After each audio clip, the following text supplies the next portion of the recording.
Gagawan ko po ng paraan. Meron po akong niloloanan na iba para mabayadan ko po kayo. Opo, sir.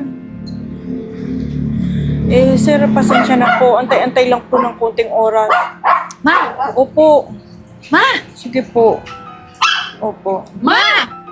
Ma! Ano ba? Gaano ba yun ka-importante yung katawag mo kaysa sa amin ng anak mo? Ano? Gano'n ka-importante? Yun nga yung naniningil sa akin. Hindi na nga ako magkaintindihan. Di ko na alam kung paano magbabayad. Isang araw, paaalisin na tayo dito sa bahay. Isang araw, mapuputulan na tayo ng kuryente. So problema pa namin yun? Dapat ikaw lang mamroblema niyan. Ang kailangan namin, pera. Di ba, Kath? Oo nga, tsaka aalis kami ngayon, gigimik kami. Anong ano namin kung wala kami pera? Ano, mukha kami kawawa doon, mukha kami pulubi. Gusto mo mapahiya kami sa mga friends naming mayayaman? Alam mo dapat, ganyan pala na may gimmick kayo, pinagtatrabahuhan nyo na kung ano yung ginigimmick nyo.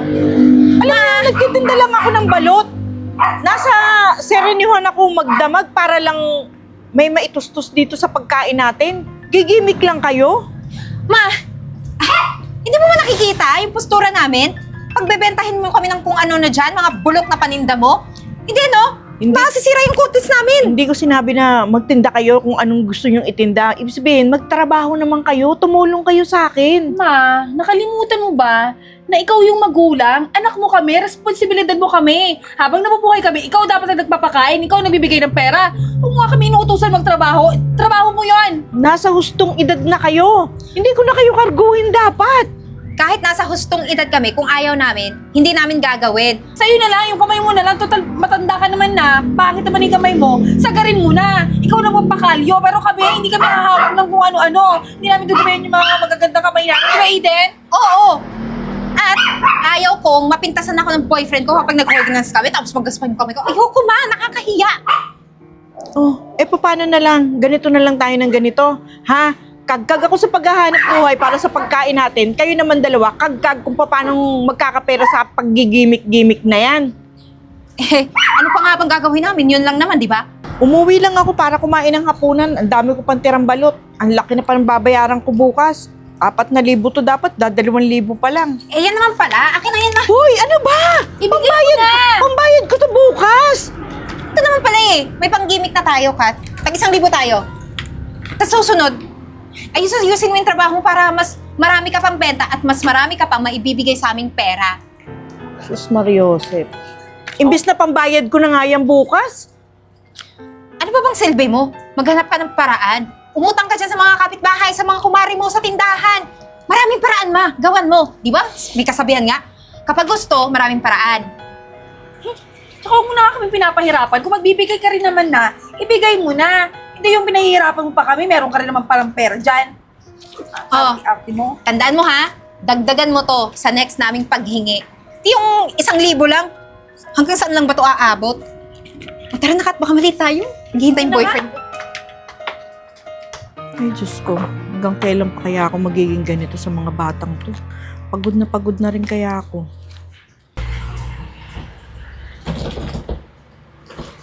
Nako! Ano ba to? Pinalitan ng padlock. Sakit ang ulo ko, Kat, pero alam mo, nag-enjoy ako ng sobra. Hindi naman, syempre. Pati ng boyfriend ko. Ano na? Yan! Pinalitan na ng padlock ng may-ari. Hindi na tayo makakapasok dyan. Ano? Ayan ang sinasabi ko sa inyo eh. Naman, di ba sinabi namin sa'yo? Gawan mo ng paraan. Wala nga ako magawang paraan eh. Tinda nga ako ng tinda eh. Yung 2,000 kinuha niyo pa. Di sana naiabot ko kahit papano. So, kasalanan pa namin ngayon. Ha? Paano yan ngayon? Saan tayo tutulog niyan? Wag mo kaming tanungin. Ikaw gumawa ng paraan. Kasalanan mo kasi, hindi mo binayaran. Kami pagagawan mo ng kasalanan? Kasi nga wala nga akong pambayad. Ma, paano na lang yung mga gamit namin sa loob, yung mga damit namin? Kasalanan mo lahat yan eh. Apaka-irresponsable mong ina. Pati ba naman yung pambayad sa bahay, hindi ba nagawa ng paraan? Ba yan yung mga branded ko pa naman na ibang gamit doon? Sayang! Paano lang kung kinuha na yan ang may-ari ng bahay, ha? Siya magkakapera? Swerte naman niya. Gawan mo ng paraan, ano? Saan tayo matutulog? Ano ko ba yan mababayaran? Ang dami-dami ko ng utang. Pati mga lending apps na utangan ko na. Hindi ko alam kung paano mababayaran yung bahay para makuha natin yung gamit natin. Kasi naman kayo, kung tumutulong ba naman kayo sa akin maghanap buhay, hindi magkakaganito. Ano ba yan? Kasalanan pa namin? Sinisisi mo kami? Wala kaming kasalanan dito. Nagpabuntis ka, di ba? Tapos pinanganak mo kami. Kaya kailangan mo kaming buhayin. Huwag mong isisi sa amin ang lahat. Ano ba? Nanay ka ba talaga? Hindi dapat ganyan tumatakbo ang utak ng mga nanay. Dapat ang iniisip mo paano mo kami papakainin, paano mo kami bubuhayin, paano yung mga luho namin.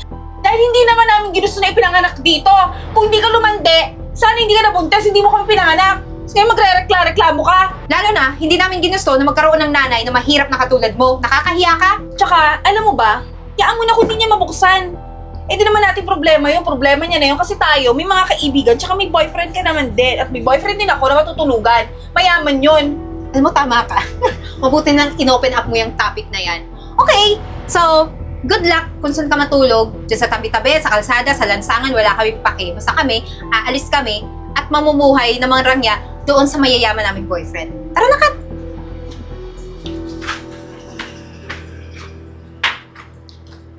Ako, Ibet, pasensya ka na ha. Wala naman kasi akong tatakbuhan na iba. Kahit alam kong hindi ka nagpapakautang, nagbaka sakali rin ako sa'yo. Napadlakan kami ng bahay eh. Hindi kasi ako nakabayad. Tsaka kung hindi man lang yung napadlak, baka pati maputulan na din ng kuryente. Patong-patong ako, Ibet. Hindi ko alam kung anong gagawin ko. Tita, paano yung mga anak mo? Hindi ba tumutulong sa'yo? Hindi ka ba nila tinutulungan sa pagbebenta mo ng balot? Ako, O hindi. kahit ano dyan? Wala kang may hitadon sa dalawang yun. Lagi pa akong sisihin na naging ina pa ako kung di ko sila kayang sustentuhan. Nahihirapan na ako, Ibet. Eto nga, pagtsatsaga ako, pagtitinda ng balot, hanggang gabi, nagtitinda ako. Kaso, hindi rin kasya para sa pang-araw-araw namin. Tapos, pag nag-gimmick pa sila, persahan pa kinukuha yung benta ko, kaya hindi tuloy ako nakakabayad sa mga pinagkakautangan ko. Tatat na yung utang namin, ang dami na. Kaya nga, yung lapit ko tong sa'yo, lakasan lang ng loob, nagbaka sakali lang ako, Ibet, na baka sakali na mapahiram mo ko para lang magkabahay. Kasi, yung gamit namin nakapadlock doon. Di yun bubuksan ng may-ari kung di ako nakabayad. Tita, pasensya ka na ha. Hindi kasi ako nagpapautang. Isa pa, hindi rin ako sanay na nagpapautang kahit kanino. Oo, Ibet, alam ko naman yun eh, pero nakikiusap sana ako sa'yo. Kahit ngayon lang, makabuelo lang ako, Ibet. Kasi, paano na kapag ka walang umalalay sa akin? Wala naman akong malalapitang iba, Ibet, talaga. So, talagang di ko alam gagawin ko, Ibet. Ikaw lang yung talagang malalapitan ko na para matulungan ako. Tulungan mo naman ako. Pangako ko sa'yo, basta pagka nakabuelo na ako, babayaran ko kita. Wala talaga akong mapapautang sa'yo eh. Isa pa, hindi ako naniniwala sa utang eh. Alam mo, kapag utang ka ng utang, mas lalong bumibigat yung problema mo. Dagdag pa yung pabigat sa buhay natin. Kunyari, umutang ka sa akin. Yung inutang mo sa akin, ibabayad mo lang din uli sa utang mo dati. Tapos, maghahanap ka na naman ng panibagong utang para ibayad sa akin. Di ba, masyadong critical naman kapag ganun. Ganito na lang gawin natin dito. May pera ako dito. Siguro, mga 300,000. Ang gagawin natin, papalaguin natin yon. Mamumuhunan ako, ikaw, pagtatrabahuan mo yon. Okay ba yan? Oo, Isa pa, tita, di ba magaling ka naman magluto? sige. Hahanap tayo ng pwesto, tapos mamimili tayo ng gamit para sa maliit na karinderya lang. Okay na yun, di ba? Tapos yung mga rekados natin sa paninda mo, bibili na rin natin lahat. Total, masarap ka naman magluto, tita. Tapos, kapag kumita na tayo, hahatiin natin yung kita natin, bayaran mo ng pakonti-konti yung utang mo para matapos na yan. O, di ba? Naku, Solusyon na yun yung problema mo, tita. Sige, Ibet. Salamat. Sana maumpisahan natin agad yan. Tsaka yung mga anak mo, tita, huwag mong masyadong binibaby. Bigyan mo rin sila ng responsibilidad para matuto naman sila sa buhay. Lagi mong sinasalo eh. Kaya ikaw yung laging nababaon sa utang. Oo nga eh. Isa pa, tita, kung wala kang matitirahan ngayon, dito sa amin, maraming bakanteng kwarto. Pwede ka kahit saan dyan kung saan mo gusto. Bet, wala akong masabi kundi salamat talaga. Maraming salamat sa'yo. Paano? Hindi ko natatanggihan yun. Talagang wala akong tutuluyan ngayong gabi. Walang problema, tita. Tapos yung bahay mo doon, babayaran natin yun para makuha mo yung mga gamit doon. Tapos, dito ka na muna tumuloy. Sige, Bet. Salamat. Uy, dali dito. Masarap daw yung mga pagkain dito. Dali. Lapit na ito maubos. Ay, nawala na ako ng gana. Ako din. Ayoko na kumain. Kaya pala nawala itong ating butihing ina. Kasi dito lang pala, nagtatago. Ay nako, sabi pa naman nila, masarap yung mga luto dito. Hindi naman ako naniniwala ngayon na masarap kasi ang nagluluto, itong nanay natin na pipitsugin. Alam nyo, kung wala kayong sasabihin maganda, iwan nyo na lang kaya ako dito. Hoy, mabuti na rin na nakita ka namin kasi may sasabihin kaming importante. Di ba, Kat? Sabihin mo na yung magandang balita natin. So, marinig yung balita kung ano na nangyari sa mga magaganda mong anak. Well, yumaman lang naman kami. Ay, hindi pala. Mayaman kasi mga boyfriend natin. So, consider na rin na mayaman kami. Bukod doon, nabibigay nila yung mga luho namin na hindi mo kaya ibigay. At hindi mo naman talaga na ibigay. So, gawin nating maikli yung story, kaya na namin na wala ka. At ang ibig sabihin nun, hindi na namin kailangan ng nanay. O, di ba? Napabuti rin na nakahiwalay tayo sa kanila. Nagkahiwa-hiwalay tayo. Na hindi ka rin namin nanay. Kasi siguro kung nagstay tayo dito sa matandang to, nako, hindi natin mararanasan yung instant na yaman. Tsaka malamang, nagbebenta rin tayo katulad niya. Alam mo naman hindi bagay sa beauty natin yan, di ba? Tsaka naman yung mga benta mo, mukhang nangangamoy. Nangangamoy katulad mo, lupa. Ano yan, kaning baboy? Sino naman sa tingin mo bibili ng mga paninda mo na yan? Bukod sa kaamoy mo na, kamukha mo pa. Ang dumi. Kadiri. Pero nagtataka ako, paano siya nagkaroon ng puhunan na magkaroon ng ganitong karinderya? Siguro, nangutang ka na naman, no? Ayan tayo eh, dyan ka magaling. Mangutang ng mangutang. Hanggang sa malubog sa utang, mamamatay ka na lang na lubog sa utang. Hoy, ano naririnig ko? Lubog sa utang yung nanay nyo? Oo, bakit? Totoo naman ah. Hindi ko ba alam? Nagkanda utang-utang to dahil sa inyong dalawa. Oh, hanggang ngayon kasalanan pa rin namin. Hindi namin kasalanan niya kasi tanga siya, hindi siya marunong dumiskarte sa buhay. Kayo pambihira kayo. Imbis tumutulong na lang kayo sa nanay nyo, ang dami niyo pang sinasabi. Wait, teka nga lang. Ba't ka ba satsatang satsat? Eh, pinsan ka lang naman namin. Ano bang alam mo sa buhay namin, ha? Chismosa ka talaga? Oo, wala akong alam sa buhay nyo. Pero tong nanay nyo, alam ko, baon sa utang dahil sa inyong dalawa. Dahil sa pagpapalaki sa inyo. Alam mo, Ibet, total, kinakampihan mo naman siya. Ba't hindi ka na lang magpaampon sa kanya? Mas bagay naman kayong magnanay kesa kami. Paras kayong pangit, paras kayo ng katawan. Parehas kayong mababaho. O ito, itapon nyo na yan. Walang bibili niyan. Huwag ka Teka nang lang, umasa. teka lang. Anong sinabi nyo? Ako magpapaampon sa nanay nyo? Oo! For your information, yung nanay nyo, inampon ko na dahil wala kayong mga silbing anak. Gano'n ba karaming pera mo, ha? Hindi ko na kailangang sabihin sa inyo kung magkano yung pera ko. Dahil ang alam ko, ngayon, tinutulungan ko yung nanay nyo para umahon sa hirap niya, para mabayaran niya lahat ng utang niya dahil sa inyo. Eh, magsisisi ka sa huli kasi inampun mo to. Eh, malaki pa naman yung kain yan. Naku, malulugi ka dyan. Wala ka pa namang pera kahit sabihin mong, hampas mo yung pera mo sa amin. Alam mo, umalis na kayong dalawa. Hindi na kayo nahiya kay Ibet. Tinulungan na nga ako. Dinamay nyo pa sa galit nyo. Sobra na kayong dalawa talaga. Wala na akong masabi sa inyo. Okay, makapal na mukha namin, pero mas makapal yung utang mo. Dadami mo pa tong isa, edi magsama kayo. Tara na. Oh, ayan. Huwag ka nang malungkot dun sa dalawa mong anak na walang kwenta. Diyos ko po. Napakasakit nga ng ulo ko sa dalawang anak ko yun. Hindi na lang ako nagsasalita, Ibet, kasi baka atakihin pa ako. Kaya nga. Hinayaan ko na lang, hindi na lang ako magsalita. Hinayaan ko na lang. Alam mo, tita, para hindi ka na malungkot, may good news ako sa'yo. Yung mga luto mo, pinatikim ko dun sa mga big time na mga, investor. Alam mo, nagustuhan nila yung luto mo. At halos silang lahat gusto mag-invest sa karinderya na gusto mo. O di ba? Magkakaroon na tayo ng restaurant, tita. Yung magarang restaurant. Tapos, alam mo ba, yung mga luto mo talagang patok na patok talaga. Kasi hindi lang yung mga investor ang nagustuhan. Siyempre, yung mga customer mo dito. Ang gaganda ng feedback, tita. Ang galing mo talagang magluto. Ibet, basta nagpapasalamat ako ng marami sa tiwala mo at gagalingan ko pa talaga. Siyempre naman, well, nakapagtapos lang naman ako ng business management. Di lang yun, cum laude pa. Wow, totoo Tapos yun. ikaw, magaling ka pang magluto. Ang galing ng combination natin, tita, di ba? Sinabi mo pa.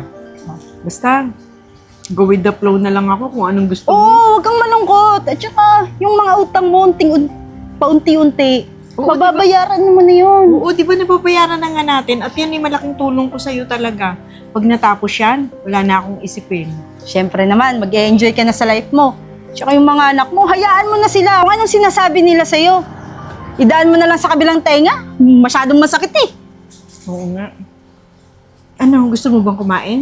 May natitira Meron pa. pa ba, tita? Mukhang wala ubos na eh. eh. Ang galing mo magluto. Ubos-ubos lahat. Paubos na nga eh. Tita, Ano? kumusta ka na? Buti naman, long time no see na. Ano ka ba? Oh, di ba? Ang ganda ng posisyon mo dyan. Bagay na bagay ka dyan, tita, ha? Bisi-bisihan ka ha. Siyempre, talaga, pag tayo nag-teamwork, di ba? The best. Oh, paano ba yan, tita? Pagpapaalam muna ako sa'yo, ha? O ano, saan na naman ang punta mo? Well, alam mo naman, yung business natin, hindi lang pang nationwide. Marami ding mga kabayan na gusto mag-franchise dun sa ibang lugar. Sa Dubai, pupunta ako doon. After sa Dubai, mag-US naman ako kasi may mga gustong mag-franchise din ng restaurant natin, di ba, Wow, tita? bonggang-bonggang. Layo na nararating yung Tita G. Kalendarya. Yun, galing. Kalendarya. Tapos nga pala, tita, ay, tingin mo, kaya mo naman siguro, no, kapag umalis ako? Oo naman. Yun yung walang-wala ko eh. Kinaya ko eh. Ngayon pa ba? Dami nating tauhan. Tita, 200 branches yun, ha? Caring-caring ni Tita yan. Yung galing talaga ni tita ko. O, sige na, tita. Malilate na ako sa flight to, ha? Uy, Oh. ang pasalubong ko. Ay, syempre. Yung Dubai chocolate, ha? Ang titang magaling, dapat pinapasulubungan lagi yan. Oh, pa-Dubai ka pala. Baka makita mo si Badira, ha? Tsaka si Madam. Kumusta mo ko? nako. Kukumusta kita. Gusto mo, kiss pa kita dyan, eh. Sige, sige. Sige, tita, ha? Bye, oo. Baka malate na ako. Ingat ka, ha? Bye-bye, tita. Ingat niyo dyan. Good luck.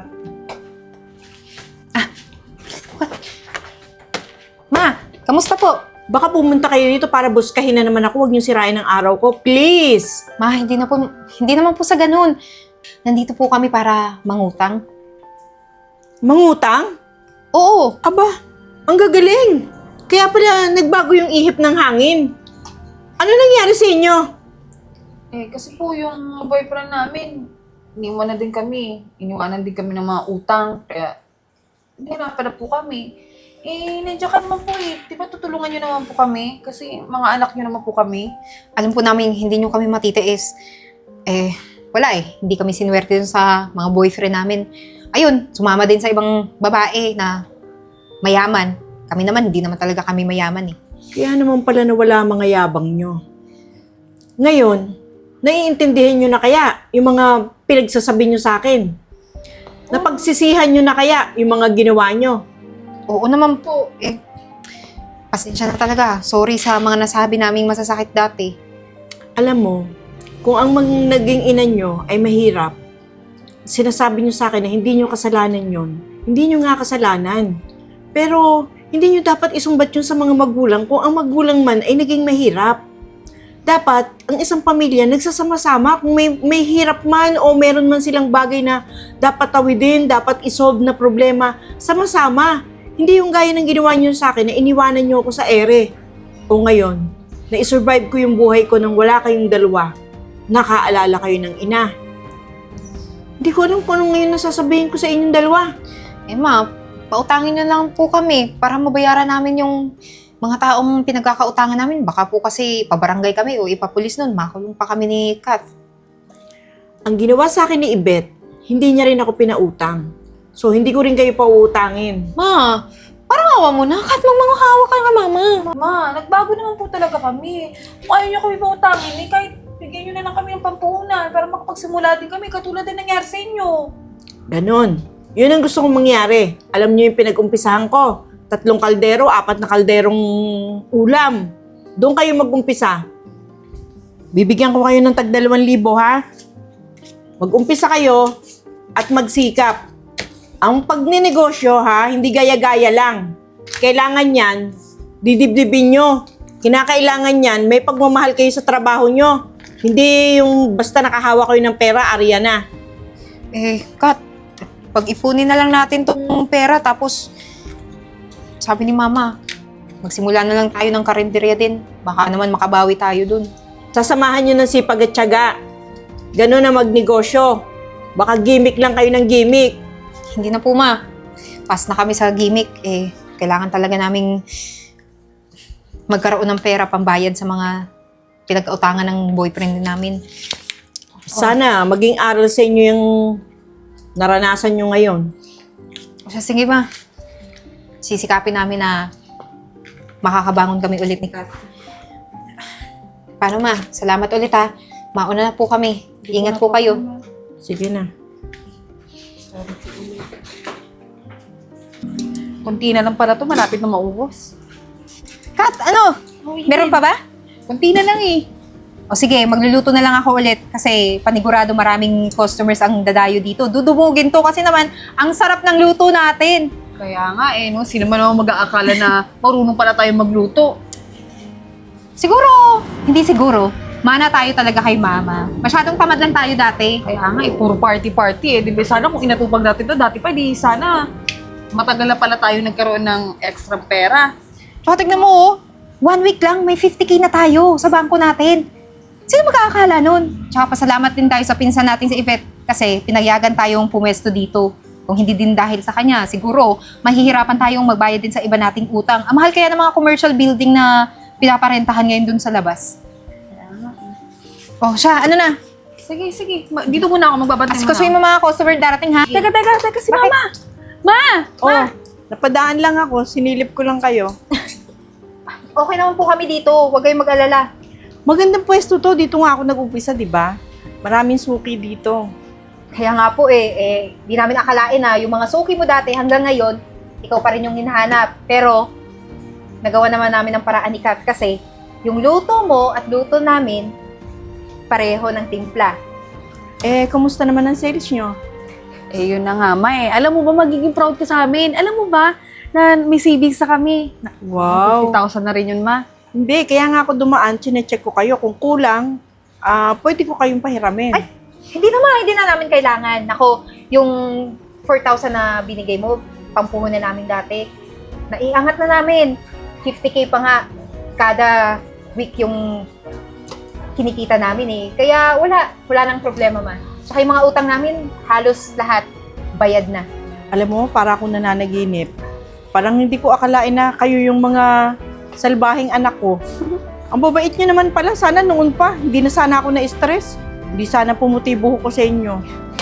Alam mo naman, Ma, kasagsagan ng mga mapupusok namin damdamin dati. Tsaka, in-enjoy namin masyado yung pagkadalaga namin. Hindi na namin napansin na nasasaktan ka na. Lubog ka na talaga sa utang. Pero ngayon, alam na namin yung halaga mo para sa amin.